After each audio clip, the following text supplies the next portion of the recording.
New music. You like it? We'll see. All right. Well, welcome to a new episode of the GenX Guys with JD and Len. I tried something different, dude. You didn't like it? I don't know. No. I mean, I'm all for change. I'm not conservative that way, but that was, you almost put me to sleep. Sorry. Yeah, but that's not much at your age that puts you to sleep anymore. Actually, in the morning, I'm fine. It's that afternoon really hits hard. That's I don't know about you, but that, like this week, there were just a few times at like 7 o'clock, I was just done. Dude, this week has sucked for me. I have been dealing with massive back pain, which made it even hard for me to even work a couple of days during the week, which is tough to say considering you're literally just working from home on a computer. So it's not like I'm doing physical activity. Right. But the discomfort was so bad this week that I tried everything. I went to urgent care, chiropractic, all this stuff. But now, finally, literally over a week later, I think I've either found the right combo of stuff that's finally helped control it. So now I'm capable of doing things again. But I need an MRI. So I'm old, dude. MRI? I need an MRI for my lower back. Like I know my neck is screwed, and I'm over 50, but my neck is screwed with the whole compressed disc that I need surgery on at some point, which I haven't tried to delay. Tried to do it back in 2024, it didn't work out. And now my lower back is it's more problematic than my neck is. So I need an MRI to see if it's actually, like, an X-ray was done. They're like, oh yeah, there's some potential degenerative stuff and something with the like L1, L2, whatever hell the numbers are. I'm like, okay, but that's only for like bones. That doesn't actually look at discs and stuff like that. So you need an MRI. So anyway, it's been a shitty week health wise, but I'm excited. MRIs are those are scary. Why? I'm sorry, that big ass tube for an MRI. So you don't like being in tight spots, basically. No, you're claustrophobic. no. I get a panic attack when I'm in a tight space like that. I literally. Dude, how did I not? Why? When have you been claustrophobic? I mean, that's claustrophobia right there. Oh no, I 100% have it. Like when I went in for it was for my shoulder. They just wanted to make sure I didn't have that. It was really just more of a kind of like similar to like with your back. That it was really just more like a an imbalance, and that I had a scapula type thing, but they wanted to make sure there's no damage. And they were also, because I do have beginning of arthritis. Arthritis is genetic in my family, so it's same. My brother has it, my grandmother had it, so it's there. And they were just wanting to check arthritis or arthritis? Fuck, I don't know. Arthritis, because it didn't sound like arthritis. I'm assuming you meant arthritis. Yeah, it's just probably I probably pronounce it arthritis. Yeah, it's fine. I just want to clarify for those who don't know. Not, because it's not accurate. Yeah, I mean, you're old, dude. People just expect stupid shit like that from you. Okay, thank you. Okay, I have a good excuse then for being dumbass. There we go. But yeah, no. Like when it came to it, like even though they gave me the mask to wear. So yeah, I mean. Wait, the mask to cover your eyes? Well, like a sleeping mask, yeah. Oh, okay. That's the first thing that they do. I mean, they can sedate you, but the big thing is that the whole idea is that you just try to relax. Like I even took I have a low, like not a major anti-anxiety medication, but something that I made sure I took a little extra before I went in. But even then, yeah, the idea of being in it, I got a panic attack. Like, yeah, luckily I'm not that way. I just can't. I've had plenty of MRIs in my time. Which actually is bad to be saying. I've had plenty of MRIs. I don't think I've come close to what my sister's touched, but no. My younger sister is just unfortunately lived with these sort of things and been in issues. And when she's in pain, an MRI, when you have to sit in it for like 30 minutes and not move, and you're uncomfortable, and that's why you're in it, is because they need to do that imaging. Really makes it difficult.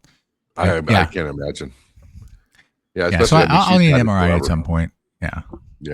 Which means with lower back, they'll have to push me in pretty far to get that imaging. Yeah. So, but they put the music on, let me have my options, and I just sit there, that loud ass noise machine, and that's pretty much it. I mean, it's the price you pay for being as tall as you are. I mean, I have my issues, but it's no. There I it mean, is. it was like I was talking to my boss yesterday about that because he's 6'5", 6'6", somewhere in that range, and he's saying that he's starting to feel those type of issues. Where I think he's early 40s. Like I think he's Mm. around 41, 42, but still, I mean, he's starting to notice it. Where just a little bit of that, similar to you, the upper neck, but also at the base. So it's like the in between is fine. It's just the two extremes. He's saying that he's having an issue, but it's kind of almost similar to what you always say that you have. But Yeah. I think you have it. You know, then But again, he also was never an athlete. So you played sports and you were playing basketball. As an Still did, adult. even in my 30s, 40s. Well, you still do soccer, don't you? At times. I do. Usually Fridays. Haven't recently, and definitely not in the last 2 weeks because, well, one, I was in Chicago, and Right. then two, I was in pain. So these last two Fridays. That's actually good. I mean, a good kind of thing to touch on, especially since it's a Gen X Old? type thing at our age. Sure. Yeah, our age type thing. I'm hyper protective about the exercises I do. Everything I do is about low impact and about longevity. So, Mhm. like even the weight training that I do, I still do heavy weight training, and the only thing that I do that I consider maybe a little not superficial is not the right word, but a little bit more like for ego, I still like to bench. Even though there are better things for me to do than bench. If I just want to still have that level Yeah, I of don't strength bench I want to have. anymore. It's just not the best choice. I've corrected Or at the least, issues that yeah. I've had. I don't do bench per se. I still do chest press. Right, Like I'll exactly. still do things, but to your point, yeah, like, and maybe it's because I don't have a spotter, or I don't really need a spotter. I can do certain weights and that's fine. But Yeah. like if I really want to, not so much push myself hard, but at least Yeah. push myself more than what I would feel most comfortable with on my own, Right. I just don't do it. So I just don't do bench. And Yeah. Well, I do it because I just like doing it. I mean, no, it's I easy get it. for me. I agree with you. I think it's great. It's just, yeah, everybody But when I goes push myself, differently. I do it on a machine. I do like we Yeah. have. If you ever used, seen it like hammer strength, it's still Yep. one of my favorite pieces of machine. So I'll do that to go to failure. But everything I do when it comes to even like cardio is low to no. I mean low impact. I do the incline at like 14, that type of thing. But I guess a question for you because I avoid what you're doing. Why do you still do an activity like soccer? Just say, I mean, not saying basketball, but soccer. I mean, it's still running, which is at your age and with your back problems. It is impact by running, but there's Yeah, also that's fair. Yeah. you could sprain an ankle. You could twist your knee. You could fall, whatever. I mean, I'm kind of just curious why at your age do you still want to do that type of activity? I'm I not love the judging. I'm just yeah, just no, it's a fair question. I love the competition. I've always grown up competitive, right? And everything I've done my whole life, my family, everything about it. You think? And so being part of that, to me, it's just fun. Is it good for me? To your point, like the abuse it takes on the body over time. Yeah. Like I'm not doing it weekly. I'm not at this point. I'm not doing it weekly, and I'm not doing it more than once, like Right. a week, right? So it's very limited. Do I go hard though when I go out there? Oh yeah, no doubt. I'm the oldest guy on the field playing with a bunch of these people who are younger than me, and I still run just as hard as like I think I'm Yeah. 25 for some reason. I don't know why, and so I'm unrealistic No. about that. No. To back up, it doesn't matter who you are or what you're doing. If you're in your 50s and you go to the gym, you forget your age. You get no, you forget it, but you get reminded of your age. Oh yeah. When you You know, start realizing I you can't forget do about this, I can't. This hurts, so I'm Yeah. going to stop. But yeah, I do it because it's just fun. I truly enjoy the sport. Like whether it's soccer or I wish I could play a basketball league around here, and I probably could.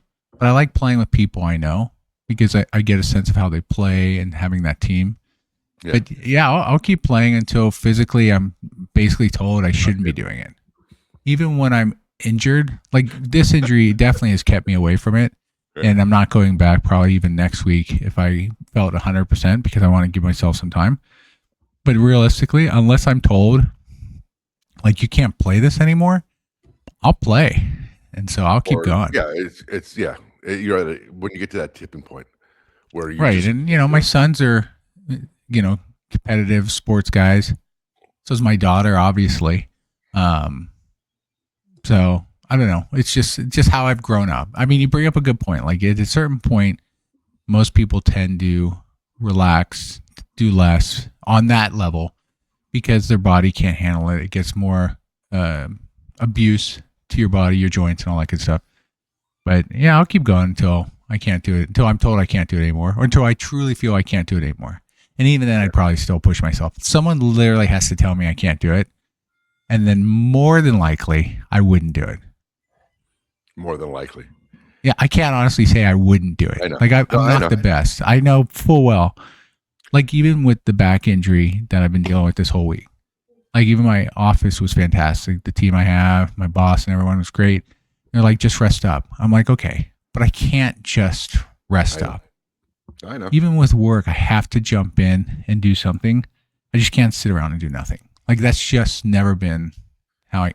Now I know I've forced myself a couple days because I realized I just need to, and I tried to stay disconnected. But yeah, it's tough. It's tough. So, but yeah, I love sports. That's why. It's just funny that you kind of say it because I think for me it's similar but just different. And I mean, I think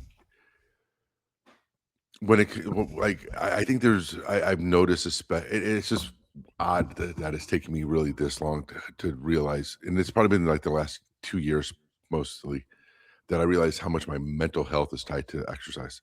And it's something that and I hate the fact that I know this and I never put as much credence into it as I am now. Where, I mean, to your point, it's not just you like the competing; it's probably a mental thing because there's the focus you do when you're out there. Yes. Like for me, it's kind of the opposite because not opposite, but it's opposite maybe spectrum of what you're talking about. But I do it because it's that how hard can I push myself? Like I have had the conversation because I think I've told you this before. I talked about it. Like my middle son is really into calisthenics right now, and so it's pretty different than what I'm doing. But he's big into it, like doing headstands, all those sort of things. Yep. Yeah, and which was his birthday this week, by the way. Let's not forget that. Happy birthday, Ben. Yeah. 26. No longer on my health insurance. Yeah. Oh yeah. Good call. That's right. He's on his own now. Yeah. But it's one of those things where I've talked to him about like what is your goal? Like I think that's the thing that a lot of people, especially our age, miss is that when it comes to fitness, they don't know what their end goal really is. They're not being kind of honest and truthful what it is that they want to accomplish. But I've told them, I said, my workout that I do for a lot of people wouldn't be considered optimal. Like that's a big thing. If you're on like social media for fitness, you always hear people talk about optimal, and I'm like, it's not the key point for me. Like you said, you really shouldn't be playing basketball or soccer. Right. I mean, in reality, but I disagree that I really shouldn't be. No. What I'm just saying, yeah, but because there's other aspects. There's the mental aspect. Like for me, where I can't handle going to failure like I used to. I can't handle, my body just can't. Central nervous system fatigue, recovery. Like before, when we were in our 20s and 30s, I would know when I'm starting to overtrain. I would feel it, and then I would take a few days off. Now, the overtraining hits mid-workout or after the workout, where all of a sudden I'm fucking wasted. And it's like you said, it's not that I'm thinking I'm 35. I still want to push myself, but I can only do one set or failure this workout for push, and then next one I had to tone it back to try to find that. I think that's the hardest part at our age is finding that balancing point of not doing too much.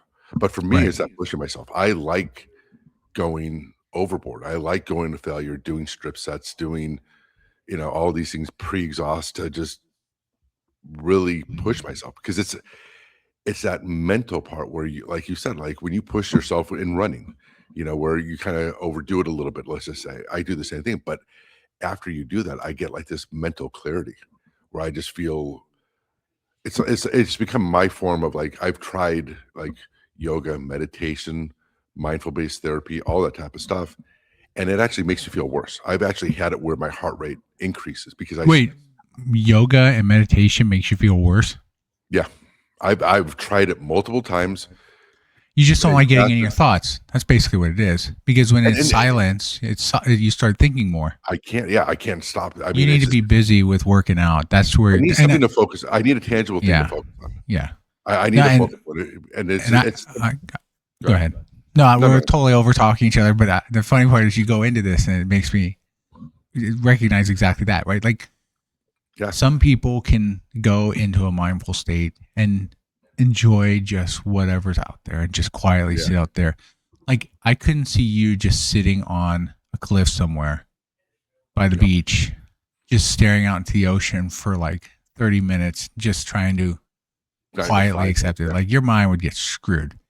Whereas it's always been like I that. could do that, but I do go into different thoughts start going through my head. This is also where I come up with a lot of concepts for things and stuff like that too. But your mind wander. You that whole thing of Yeah, I I've always can't stay focused on just the yeah, moment. and Uh, I've tried. Like I said, I've had one-on-one trainings with it with different people, and it's what kills me the most is I've done this multiple times. Like I said, I've tried yoga. I've tried it with group and one-on-one meditation. So I've tried it to try to whole clear your mind. And the initial thing is clear your mind. Yeah. See, the question is, how do I do that? And they're just like simply, well, you just clear your mind. I'm like, I can't. I can't like it yeah. just it's always that base thing. It's like, no, no, no. You have to back up to like talk to me like I'm a 5-year-old on how to do this. Well, And maybe so we had the best teacher. that's your ADD kicking in, It is. It is. And but which that's is why why I'm working saying out works for you. Like it helps calm your mind because to your more point, than and anything. I agree the same way. When I'm at a point where my mind is like racing or I'm not able, I'm thinking of scenarios like, of world and just what sucks, what doesn't. It could be anything. I don't know, but something that's just not in a good mindset, basically. Or if I feel like a little, what's it called, anxiety ish, Yeah. going to the 100%. gym calms me down Mhm. because I'm there. My only focus is what I'm doing at the gym. Like nothing else is coming Yeah. into my mind. I have my music on. I'm working out. I'm either, hitting the weights, doing what I want to do, whatever the day is, and then the cardio. And so for like 90 minutes, I'm perfectly fine. And it actually, in many cases, if I can do it in the morning, it helps the rest of my day for Yeah. me, right? Like it helps me get the rest of the day going. But yeah, if I don't do it and I'm having those days, I know if I go to the gym, I'll feel better. If I don't, then it's a battle through the day. So, I notice for me, it's better if I do light cardio in the morning. Like hmm, I I changed my commute recently. I actually went on ChatGPT and kind of weighed the options if I did this versus that. And when you actually like I was taking like the train, but I would have to go to the station, which was like a 15 to 20-minute drive plus gas, bridge toll, and now I take the ferry from my house. So even though right. the transit part of it is a little bit longer and a little more expensive, I'm not driving as much and not taking a bridge toll. But anyway, one of the things I do is I get off the ferry building in San Francisco, and instead of taking the Embarcadero, which is the very first BART station, I actually walk to the next one. So it's an Oh, extra so you walk to 10 minutes. Powell. Okay. Oh, no, no, no, Montgomery. Or Montgomery. Yeah, yeah, yeah. Yeah, Sorry. yeah. Powell's after Montgomery. Yep. But it's an extra just under 10-minute walk. And if I'm Nice. doing a press, it's about 10 minutes. So it doesn't really add anything to my commute. I still get to work around the time that I want to, but it's the walk is actually one of those things where it probably helps me more than the weight training. I think the weight training I use more as a release after all that. Like you said, Hmm. that it helps you focus. But it's funny because everybody kind of says, "Oh, you're releasing energy." And I'm like, it has nothing to do with that. For me, it's the mental state of focusing on doing that. It helps me with that side. It's I think it's always the opposite of what people think. For me personally, that Right. is that focus locking in before doing a set, kind of going through that mental checklist, especially for when I was doing the warm up, right? You can't just go into a heavy set. You have to have a good warm up. And it's kind of like that mental checklist that you go through. It just, my mind's able to finally focus and drown everything else out. And after I get done, then I have that state of, okay, I feel good. Now I can finish my day, go to sleep and everything like that. But Yeah. Yeah. No, I agree with you. And it's interesting.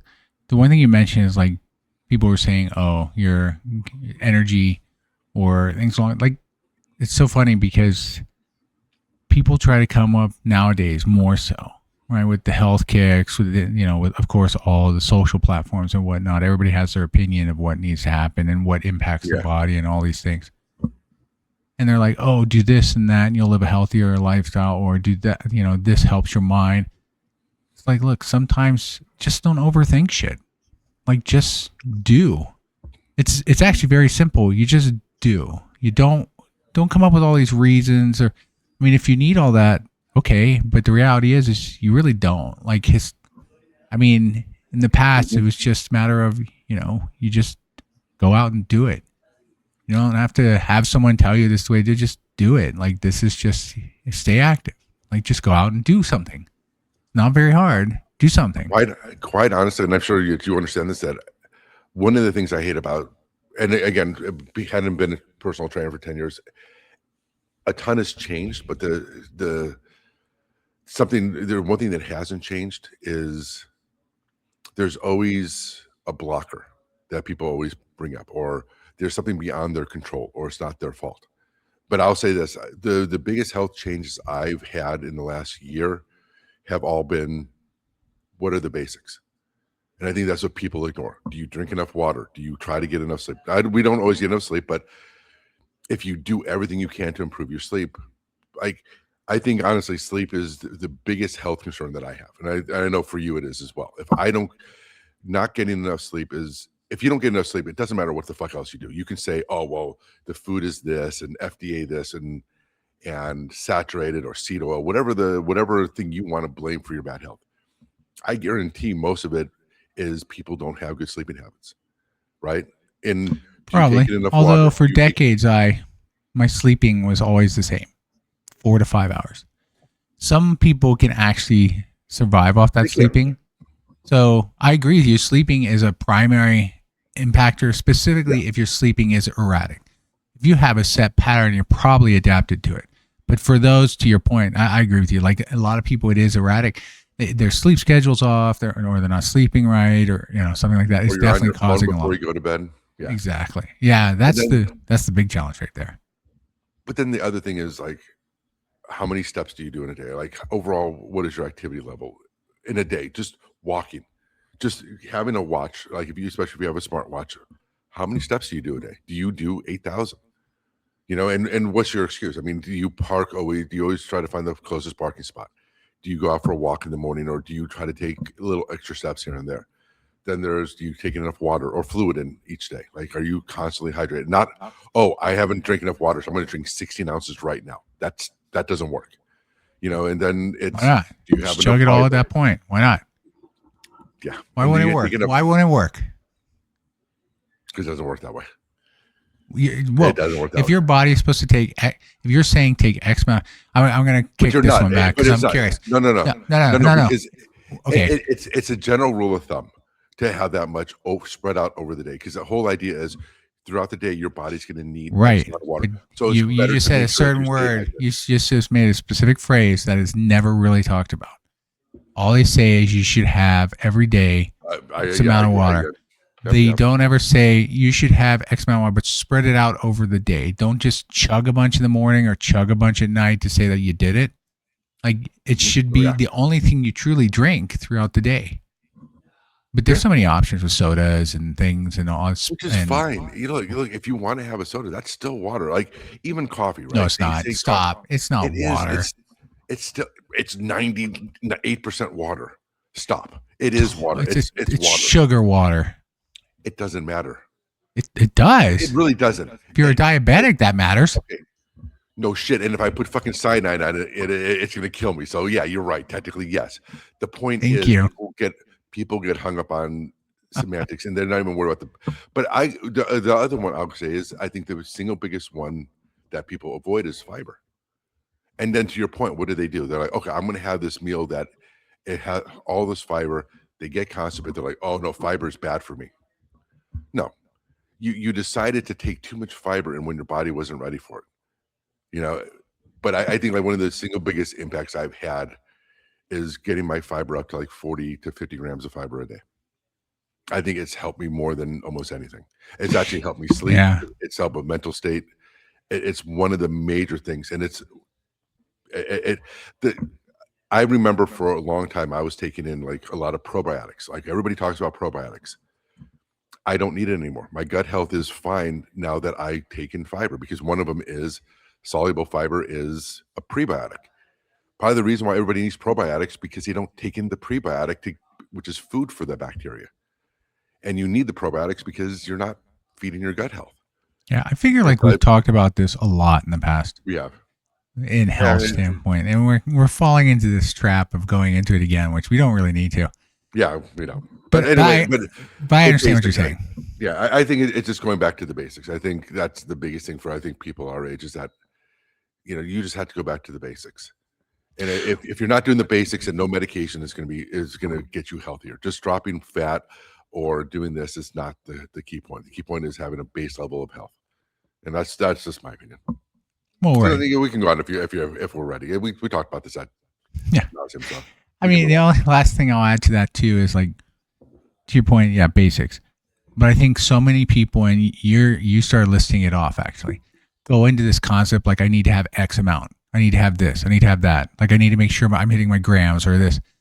You're overthinking it in a lot of cases. And so people get stuck because they're now stuck to this belief that they have to hit that number.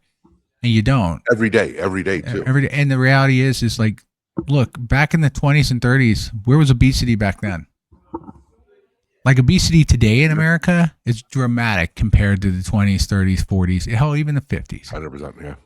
And why is that? It's not because people suddenly stopped remembering how to do things, or it's because the choices we have now. I mean, we could go into that, but we're not going to go into that. But yeah, I get what you're saying. And I'm saying sometimes people get so stuck on like, I got to get all these numbers. And it's like, well, but really quick, they say it, like you said, I think one of the key things is they say it every day. And then once they don't hit it for a day, they think, oh, well, it's over. Like, there's that. Yeah. The program that I helped my son set up was I told him, I said, stop looking at it as per day, looking at it a rolling average. How many calories have you taken over a 3-day span? And make sure that over that 3-day rolling span that you're hitting your mark. So it's fine if one day if he wants to be in a deficit of 300 calories average a day, one day you can be 100, the next day you could be 500 below. Just make sure that the average over a 3-day period rolling average is that negative 300. And again, it keeps you so that if you go over one day, it's not a big deal. It's just the next 2 days you kind of have to be a little bit more under. But yeah, everybody kind of looks at that, especially for things like protein and fiber and all those macro areas. It's like, no, do a rolling average. Yeah, it's a lot easier to maintain, and it creates less of that anxiety. It shouldn't be anxiety to do this shit. So, well, it's a lifestyle for some. They have to live and die by it. Yeah, but like most people die by it. Yeah, they have to live by it, and it's like. But are you really living? Are you truly enjoying your life? And for some, maybe that's enjoyable, and that's fine. But is it truly enjoying if you're restricting yourself for everything, and you're only living to this routine? But to your point, I think it is if that's kind of what you're focused on, and that's what works for you. Correct. That's what I'm saying. If you're happy, but many people are not, and they just do it because they feel they have to, and it's like the wrong mentality. I think those people are the ones who unfortunately fail. They're the ones who never see any results because it's all or nothing, and it always end up defaulting to nothing. I would say a lot of them actually. I would counter that. I'd say most people who do this, who live and die by that, and maybe not enjoy it, they do succeed, but their longevity behind it is where it's lost. Like anybody can hit their goal. Anybody can hit their goal for short term. Like right now, I could go on a routine that would drop me down to 195 if I wanted to. Within 4 or 5 months, probably. And that'd be fine. 4 or 5 months. I think a vast majority. I think we're saying the same thing. I'm saying that, yeah, you're right. I think that I don't think most people would ever do 4 or 5 months. I think most people do it for a month or two. Their expectations are totally unrealistic. Like, oh yeah, there's some like that. They think that they have way less fat than they really do, and their goal is way farther away than they think it is. And then they go for like a month. I mean, it's how gyms work. It's how gyms make their money. Oh yeah, don't get me started on everybody coming in January and then they disappear by February. Yeah, it's already starting to like die down. Yeah, exactly. All right, So, I think that's enough. Let's jump into some other stuff. We've killed that one much longer than we needed to. So there were plenty of things we wanted to talk about. We're not going to hit them all today now, but of course not. No. Since it is Super Bowl weekend and a lot happens heading into the Super Bowl. Before we jump into that, let's talk about the Olympics, because the Olympics just started. The opening games were the opening ceremony specifically was yesterday for the Winter Olympics. And the game started probably 2 days ago. They always start off like a day before the opening ceremonies because they have to kick some of this off. Well, the qualifying and that type of stuff, yeah. Correct. But I wanted to ask you. So let's talk about this. Winter sport every 4 years. It's less sports in that one. I think they only have 15 actual sports that people compete in, versus like summer games, which is like 40. So my question to you is, what is your favorite winter sport to watch? And if you were capable of, what is the one you actually want to compete in? Quite honestly, I don't know if there's a favorite one to watch. I mean, winter sports is like the epitome of the, you kind of put it on because you feel like you're supposed to. But I mean, I think there's some that. Oh, really? I don't feel that way, but yeah. I mean, I think that no, I don't mean me personally. I mean, yes, the Winter Olympics brings attention to winter sports. I probably wouldn't watch throughout the year or every year. Definitely, that's probably what I meant. I think like there's the easy ones. There's the ice skating, right? Sure. Especially the couples one. I think the couples one is always the more engaging, I guess you can say, than the singles. Because the guy chucks the woman like pretty far. Like you feel like there's more to it. Yeah, the coordination is something. It's not. Yeah, it's just what it is. But definitely, if there's one that I wish I could do, and maybe it's just the motorcycle rider in me, is the downhill slalom. Oh, nice. The fucking pure speed. I would love to see your body coming down a downhill slalom. That and the jumps are just something that's just kind of crazy. But I mean, then there's like things like the luge. I think anything with speed. I mean, luge to me is cool to watch, but I mean, it's and I don't want to understate the skill it takes for them to do it. But when I see like the downhill slalom, I mean, just especially like when they're taking turns and they're fucking it's just fucking impressive when you just see them barreling down at these speeds and still hitting hitting the gates and going through and doing it. So yeah, if there's one I could do, it would be downhill slalom. Just that pure reckless going down a hill like that at those speeds and not knowing how in the fuck they're turning, right? And doing it and the control they have at that level is really impressive. Nice, but yeah, I have a feeling I know which one you're going to say. From you want to hear my? Okay, so to your point, like that's interesting. You make mention like you feel like you have to kind of watch because it's the Winter Olympics. So although I enjoy the Winter Olympics and I look forward to them, at the same point, there's some truth to that too, right? Like I don't go out of my way to watch, the World Championships of slalom racing for whatever reason, when they happen, because these events are still going on every year. They're just not Olympic events. So yeah, I agree there. I do focus more on winter stuff, obviously, because of the Olympics. So the one I truly enjoy watching is curling. I knew it. I fucking knew you were going to say that. I fucking love curling, dude. I just watch it. Which Olympics was it where it just exploded? Which one was that? Was that like 8 years Probably ago? A couple Olympics ago. 12 years. I think maybe about 8 years ago. I think it was 8 years ago. Yeah. I mean, it's been a sport, but it really caught fire. Yeah, it caught fire like probably 8. It could have been 12. I mean, the sense of time nowadays, in my mind, it's off. Yeah, shit that felt like it was only a couple years ago could be like 8 years ago for all I know. Yeah. So, but yeah, I'd say definitely within the last 20 years.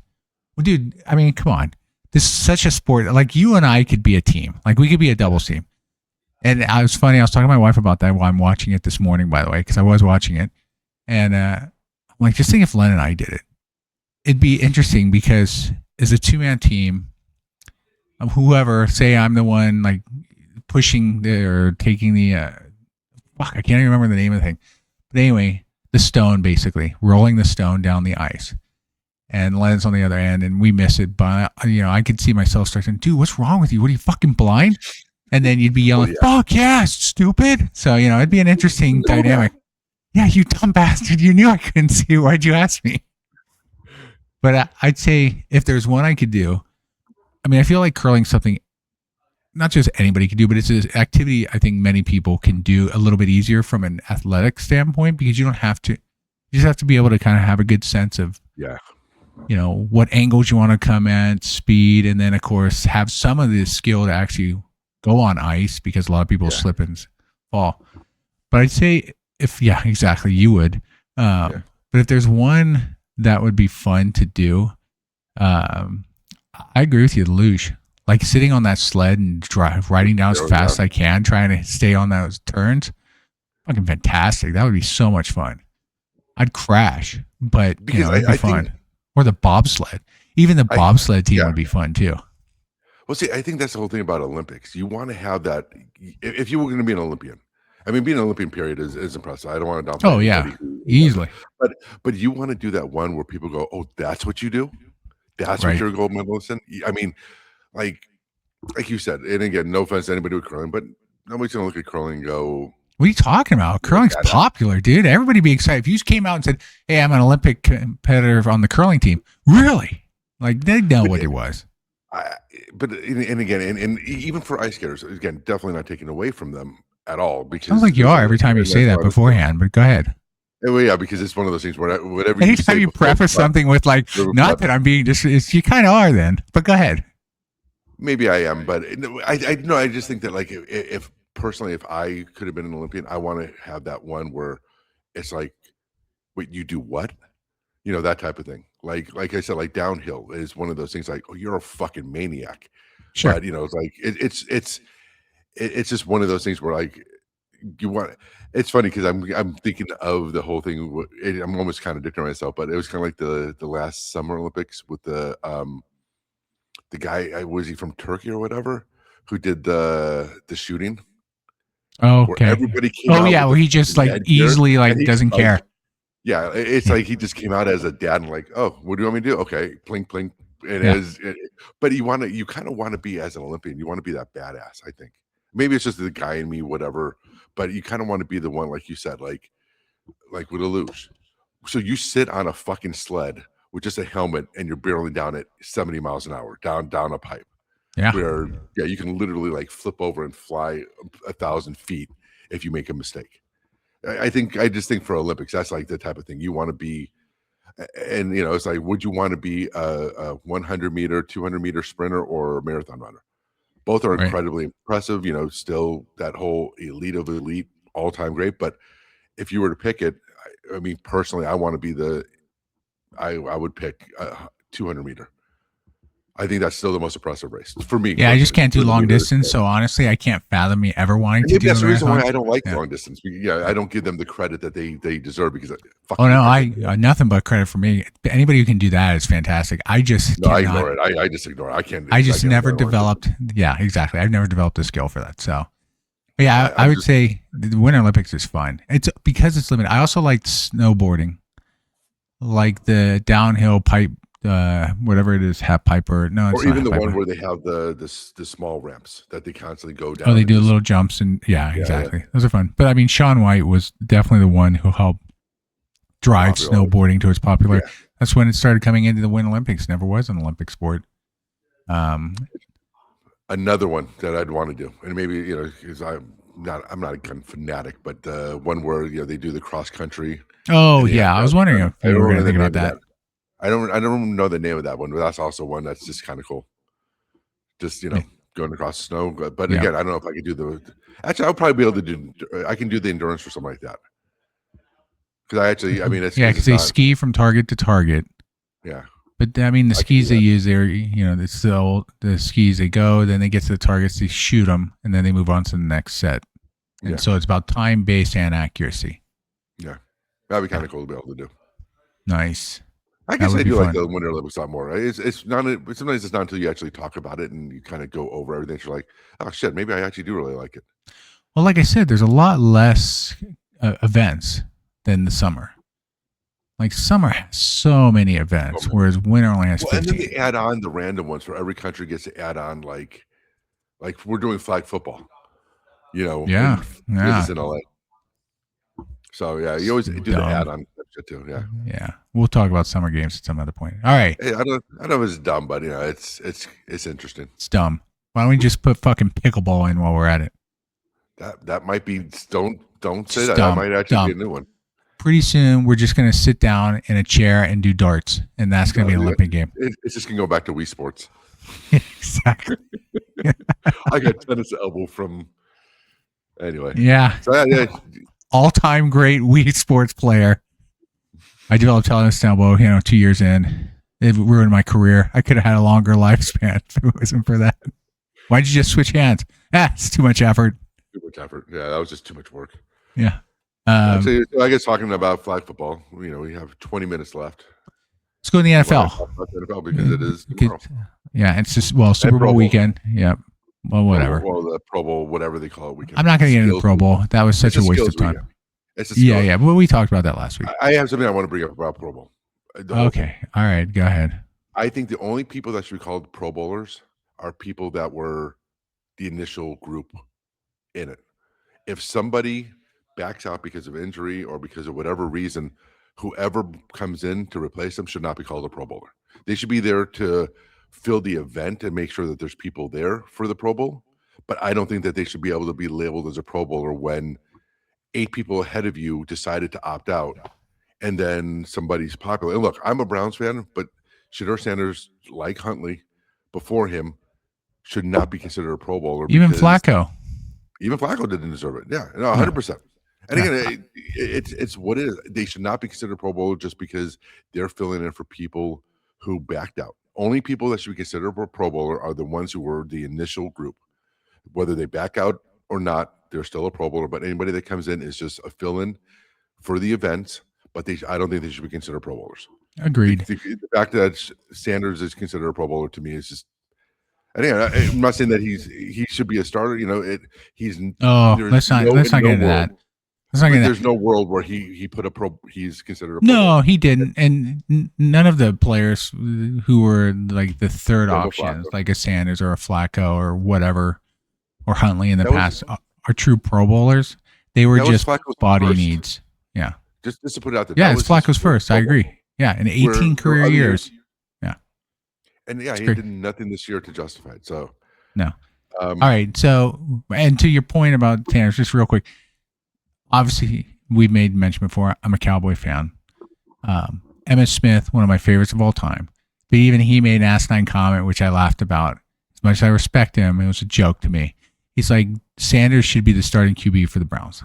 Like, he's done enough. I'm like, stop. No, you and Dion are great friends. You're supporting his son. I get it. Let's just leave it at that. And you're not basing it on actual thought or knowledge because there are much better quarterbacks than him out there. Could he potentially someday maybe be? Maybe, but he's way off from that. And and it's not just him. There's plenty, even Gabriel, same thing. I don't think the Browns have any real quarterback right now. But we're not going to get into that. Let's not get into that. Really quick, because you had to bring it up, but yeah, I tried not to. The ceiling is very low, and look, I'm not saying whether I think he should have the opportunity as well, but I think this idea that he deserves or he earned, there is zero reason to think that. Zero reason. I mean, honestly, the most talented quarterback on the Browns roster is still Deshaun Watson. I mean, honestly, he was. He is. I agree. He's most proven too. I think his mental is what. Well, you'll see next year because he's on the team. I think we'll see next year. I think, he should be coming back in physically. But yeah, I mean, Deshaun Watson is by far the most talented, highest ceiling quarterback on the Browns right now, which is scary as fuck. But no. All right, let's move on. An opportunity to start, but no, he has definitely not earned anything. All right, we don't need to. It's my fault. I agree. I tried not to get too deep into it. My apologies. All right, so let's Super Bowl. No, let's hold on. Hall of Fame. Oh, Hall of Fame. This week, the Hall of Fame selection came out. And let me start by saying this. I don't know why it took so goddamn long, but Roger Craig finally got into the Hall of Fame. Finally got in. Congrats to Roger. He is the originator of the multi-purpose back. The first one to ever get 1,000 yards receiving and rushing in a single season. So let me ask you a question. Is that a criteria to be considered Hall of Famer just because you were the first to do it or the trailblazer? No, he's a 3-time Pro Bowl or a 3-time Super Bowl winner. He also has multiple Pro Bowls. But the fact that he was, yes, I think when you change the game, but you did it where you did it for a while too. Like if he'd done it one season, okay, great. I mean, he did technically do it for one season for the numbers, but he was consistent. He was that type of back that changed how coaches. I mean, Bill Walsh himself is the greatest coach of all time in my mind, hands down. But that being said, Craig should have been in years ago. When you put Marshall Faulk in, who was basically a copycat of Craig, and because I mean his skill set. I agree, but Marshall Faulk was a step or two above Craig. Hard to say. Hard to say. As a 49er fan, I don't like the Rams. Different time periods, different roles. Faulk was a very way more talented. I disagree. But that being said, I'm still glad Craig's in there. Obviously, Vinatieri went in, no brainer there. Drew Brees, no brainer. Larry Fitzgerald, no brainer. And Luke Kuechly, I think, was the final one of the 5.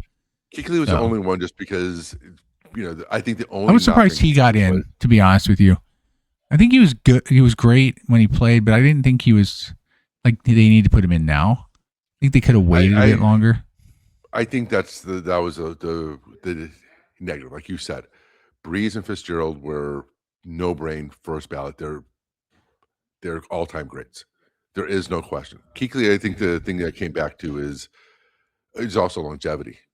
Right. He did play enough, but I mean, he had his decline happened. But yeah, I think he's one of those who's definitely a Hall of Famer. But I think if there were, it depends on the year that he got in, type thing. Like, were there people more deserving than him? I guess you can say. Right. And there's questions about like who was actually nominated for this year. So, well, let's touch on the big one. I don't care about Robert Kraft not getting in because I don't care about the owner side of things. When you're limited on how many players, like they're limited to how many they actually want to allow for elections. So Kraft didn't get it. So Belichick didn't get in. So Belichick wasn't even eligible. Really? He was eligible. I mean, eligible. I mean, no, he didn't get the required votes to be considered for the Hall of Fame. What do you mean? He was a finalist. He was a finalist. No, he didn't make it. Yeah, he was. That's why he didn't. Why do you think they're talking about it now? If he didn't even get to be a finalist, then they would have talked about this sooner. He was in the final group of people to select from. He just didn't get selected. Really? Like they have 20 people who make it into the final round. He was one of them. He just didn't get it. Like that's known. The final round. Yeah, no, you know who's in the final round, generally heading in. I thought it was really just he was eligible, but he never got enough votes to be in the final round. No, it's just he just wasn't selected of the remaining finalists. Regardless, there's no reason why he shouldn't be a first ballot Hall of Famer. I'll agree with you. So how many head coaches have ever been a first ballot Hall of Famer? It doesn't matter. No, I'm asking you that. How many? It does matter because... Actually, no. How many? Actually, I don't know. 3. Okay. Don Shula. Okay. Chuck Noll. And the great one, Tom Landry. Those are the only 3 who ever got first-time Hall of Fame ballot. Bill Walsh, who basically rewrote the offensive system that you see today and created it, the founder. 3 Super Bowls at the time. 4, really, if you count the follow-up year, because that was his team. Okay. Not even a first ballot Hall of Famer. And let me ask this. I'm not saying it's right or wrong. I'm just going through. Hold on. Let me just finish this thought. Okay. These were all coaches. Here's where it gets interesting. And this is where I think they went with it. And I can't validate it, but it just seems that way. All clean-cut coaches, well-respected, well-known. Belichick's well-respected, but he was also considered aloof, never really chatty, which we all know the media tends to hold against people for some stupid reason. And he cheated. So the question is, if you're saying someone does, this is not the same, but I'm just, theoretically, someone does steroids or is considered possibly as steroids or was suspended for games and or they bet or gambled or whatever, you hold him out. He was caught cheating. Whether you consider it a big cheating event or not, it's not the point. His team was caught cheating. He's known for that. He's also not a very personal guy. Not his fault. He doesn't have to be. But he's not. From a coach standpoint, he just lacked any real. His interviews were fantastic. Yeah. No, we're just playing the game. I mean, it's like very dry. Like yeah. Well, Marshawn just did it because he didn't want to get fined. But I think part of that, right or wrong, is reason why some people may not have voted for him. And I think that bias plays into it. I think, no, I don't disagree with that. I think it was the ego of the sports writers.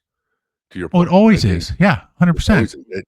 It's again, they have the favoritism. I mean, there's also, it's funny that you now see, and this kind of happens when some of these things come out years later. Like, I want to say it was Bill Cowher, who's a Hall of Fame head coach himself. But, he even said everybody was stealing signals. It's not something that he just got caught. It's one of those things every coaches would try to do. Why do you think coaches try to cover their mouths and everything? Because they know that people are going to watch them and try to see what they're saying. But we've touched on this before. You're not really look.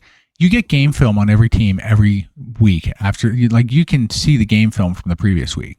In today's NFL, you have access to all that. That's been true for like 30 plus years. In the 80s, they started filming every game.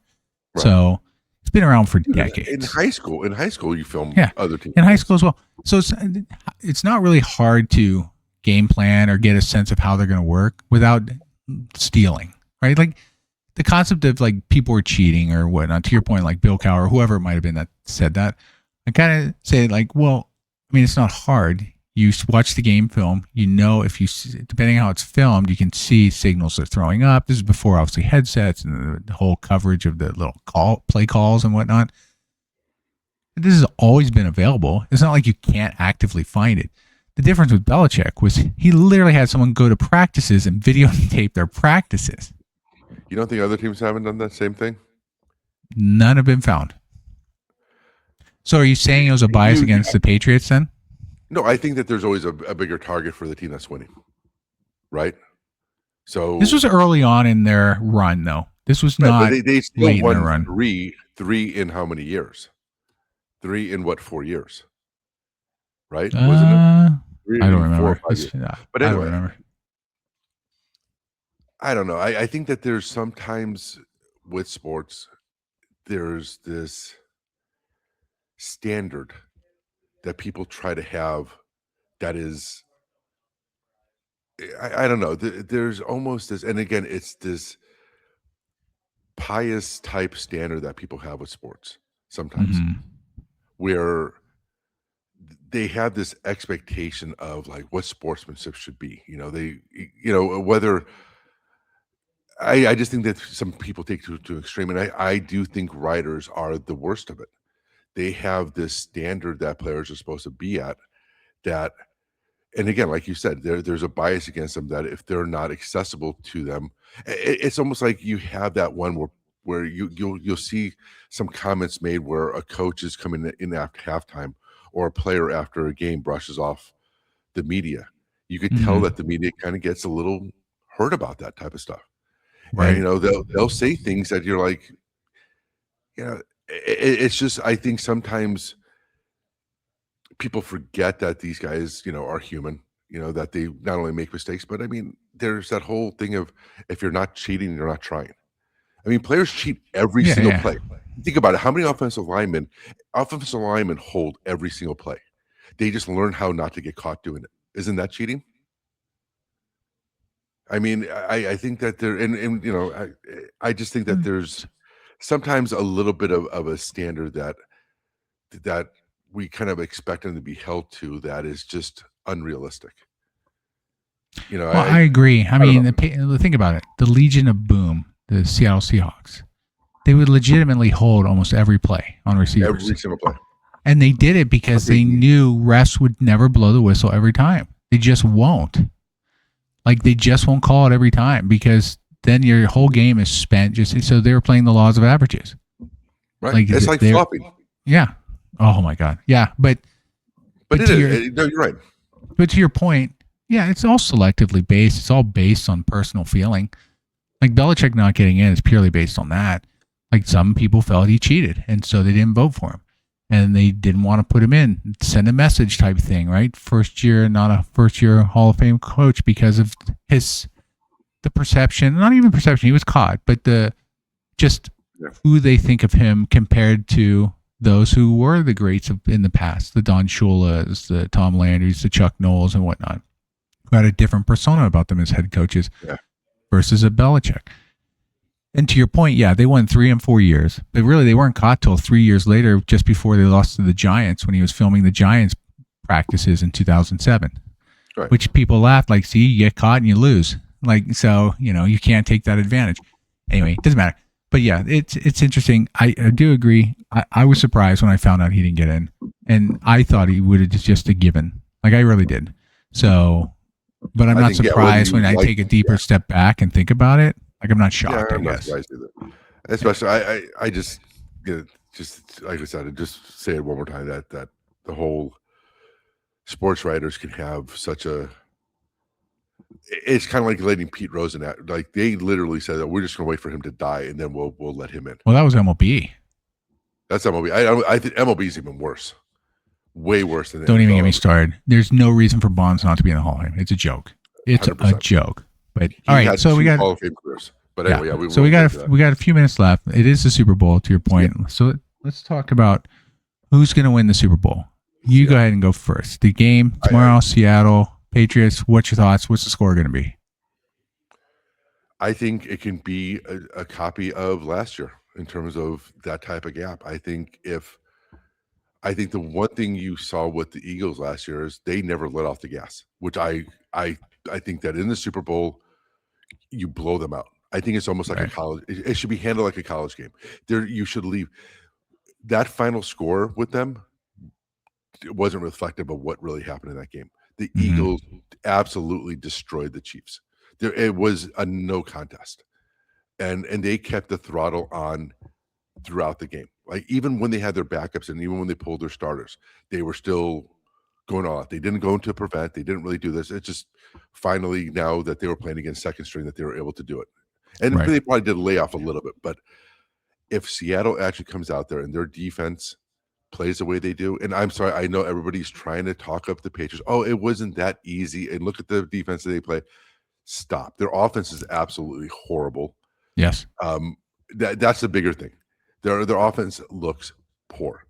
And I think the Seattle defense is just going to absolutely throttle them. Like, if they want to blank them for the game, I think they easily could. If they decided to play their starters throughout the game and they said that we want to have them not score, they may only score. Definitely, they won't score a touchdown if they don't want them to. And I think the Seattle offense is just going to be too efficient and it's also just like last year with the Eagles. They're just going to have too many chances to score. The defense is just going to give them too many possessions, and it can easily be like 38-6 or something. I think the score can easily be that. I think it might be realistically more like 31-10 or 10 or 13 is what I think it's going to be, like 31-13. But I'll just go with that. Nice. Yeah, I mean, we don't disagree much on this one at all, because I agree with you. I think the Patriots have, been impressive. The fact they got to the Super Bowl, I'll give them that. But they had a path that was a bit easier. They played Denver, who already offensively was a struggle, but then they lose their starting quarterback before that game even happens. They play in snow. Okay. But May looked bad. They still could have lost it. They could have they almost lost it. They almost lost it to the backup. And then the week before that, they played probably one of the worst postseason quarterbacks in a while now, C.J. Stroud, who was just literally handing them the ball. The worst part was May was also trying to hand them the ball back every time too. Mm-hmm. And it was only because they finally stopped making those mistakes that they were able to pull ahead and win. But they were not very good. So, yeah, I would say offensively, they're not scaring anybody. If nothing else, Seahawks got to be licking their chops for the chance of how many turnovers they're going to get in this game against the Patriots. And yeah, I agree with you. I think it's definitely like the Tampa series against Chiefs, right? And of course, the Chiefs were considered a much better offensive team, but that wasn't even close. It was similar to you, like 30-10 or something like that, like you said. And I think Philly's a good example, another one where it wasn't even close. Yeah, I don't see this being closer. They should lose by 14 or more easily. Like, I think the spread is way too nice. But I would bet the over. I'd take the over on this one, but I think it's going to be a easy win because Seattle is playing in weather they're used to. They traveled not as far. They only came down the coast. And I just think they're better prepared to win this than the Patriots are. And last thing, people need to stop with this whole, well, the Patriots historically, it's irrelevant at this point. You don't have Tom Brady, you don't have Bill Belichick. You have a completely different team in front office. It's not, whatever they did in 2000 is zero relevance to today. So any of the history of the Patriots is irrelevant. Yeah, and let's remind everybody, last time they got to the Super Bowl without Tom Brady was 86 against the Bears and lost 46-10. Yeah. So let's hold our beliefs until it happens. I mean, look at the Niners. They haven't won a Super Bowl without Montana or Young. But then, the last ones how have they done the last games? Right. And they have a great team. So anyway, well, let's see what happens. We'll be back next week when Super Bowl will be over, and we'll be talking. We were either right or fucking surprised, but we'll see what happens. But again, thanks for listening this week. Appreciate everybody listening. Remember to follow us on all platforms. We also have the video on YouTube, and we will be back next week. So have a great week, and we will talk to you then. See ya.